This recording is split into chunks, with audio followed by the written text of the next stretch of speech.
Hello दोस्तों। पिछले video में हम बात किए थे फोर स्ट्रोक डीजल इंजन के बारे में कि फोर स्ट्रोक डीजल इंजन क्या है और यह कैसे काम करता है। अगर ये वीडियो नहीं देखे हो तो लिंक डिस्क्रिप्शन बॉक्स में दिया हुआ है, जाकर देख ले। तो आज के वीडियो में हम बात करेंगे कि फोर स्ट्रोक पेट्रोल इंजन क्या है और यह कैसे काम करता है। फोर स्ट्रोक पेट्रोल इंजन को ऑटोसाइकिल इंजन भी कहा जाता है। इसे ऑटोसाइकिल इंजन इसलिए कहा जाता है क्योंकि इसका खोज एक जर्मन साइंटिस्ट निकोलस ओटो ने 1876 ईस्वी में किया था।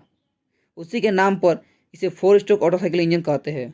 फोर स्ट्रोक इंजन को ऐसा इंजन यानी कि स्पार्क इग्निशन इंजन भी कहा जाता है, जिसमें स्पार्क प्लग का प्रयोग किया जाता है। अब हम बात करते हैं पेट्रोल इंजन में फोर स्ट्रोक कौन कौन से हैं। तो सबसे पहला है सक्शन स्ट्रोक, दूसरा है कंप्रेशन स्ट्रोक, तीसरा है पावर स्ट्रोक और चौथा जो है वो एग्जॉस्ट स्ट्रोक। सक्शन स्ट्रोक, इस स्ट्रोक में पिस्टन टीडीसी से वीडीसी की ओर जाता है और इस स्ट्रोक में इनलेट वाल्व खुला रहता है और इनलेट वाल्व के रास्ते से सिलेंडर में शुद्ध हवा और पेट्रोल का मिश्रण जाता है। और इस स्ट्रोक में जो है क्रैंकशाफ्ट आधा चक्कर यानी कि 180 डिग्री घूम जाता है। अब उसके बाद शुरू होता है कंप्रेशन स्ट्रोक। इस स्ट्रोक में पिस्टन बीडीसी से टीडीसी की ओर जाता है और इस स्ट्रोक में इनलेट और एग्जॉस्ट वाल्व दोनों बंद रहता है और इसी स्ट्रोक में हवा को कंप्रेस करके गर्म किया जाता है। जितना ज़्यादा कंप्रेशन रेशियो होगा उतना ही इंजन का अच्छा काम करेगा।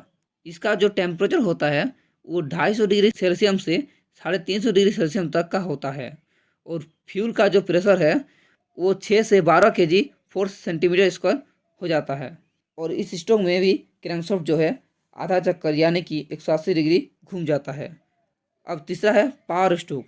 इस स्ट्रोक में पिस्टन टीडीसी से बीडीसी की ओर आता है। इंजन में जब आग लगता है तब तो उस आग के पावर पिस्टन को धक्का देता है और पिस्टन नीचे आता है और हमारा इंजन जो है वर्क करना शुरू कर देता है। इस स्ट्रोक में भी दोनों वाल्व बंद रहते हैं, इनलेट वाल्व और एग्जॉस्ट वाल्व दोनों वाल्व बंद रहते हैं और पावर स्ट्रोक को वर्किंग स्ट्रोक भी कहा जाता है। कंप्रेशन स्ट्रोक में जो हवा को गर्म करके उसका टेम्परेचर बढ़ाया जाता है उसे पावर स्ट्रोक में स्पार्क प्लग से चिंगारी उत्पन्न करके पेट्रोल को जलाया जाता है।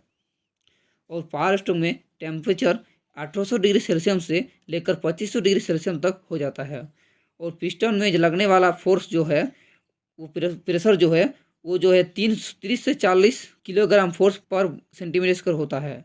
और इसी स्ट्रोक में क्रैंकशाफ्ट जो है आधा चक्कर यानी कि 180 डिग्री घूम जाता है। अब है चौथा एग्जॉस्ट स्ट्रोक। एग्जॉस्ट स्ट्रोक में इनलेट वाल्व बंद रहता है और सिर्फ एग्जॉस्ट वाल्व भी खुला रहता है। इस स्ट्रोक में पिस्टन बीडीसी से टीडीसी की ओर जाता है। जब पिस्टन बीडीसी से टीडीसी की ओर जाता है तब सिलेंडर में जली हुई गैसों को एग्जॉस्ट वाल्व के रास्ते से बाहर निकाल देता है और इसी स्ट्रोक में क्रैंकशाफ्ट जो है आधा चक्कर यानी कि 180 डिग्री घूम जाता है। इसी तरह से एक four stroke petrol engine work करता है। तो दोस्तों, अगर वीडियो अच्छा लगा हो तो इसे लाइक और सब्सक्राइब जरूर कर दीजिएगा।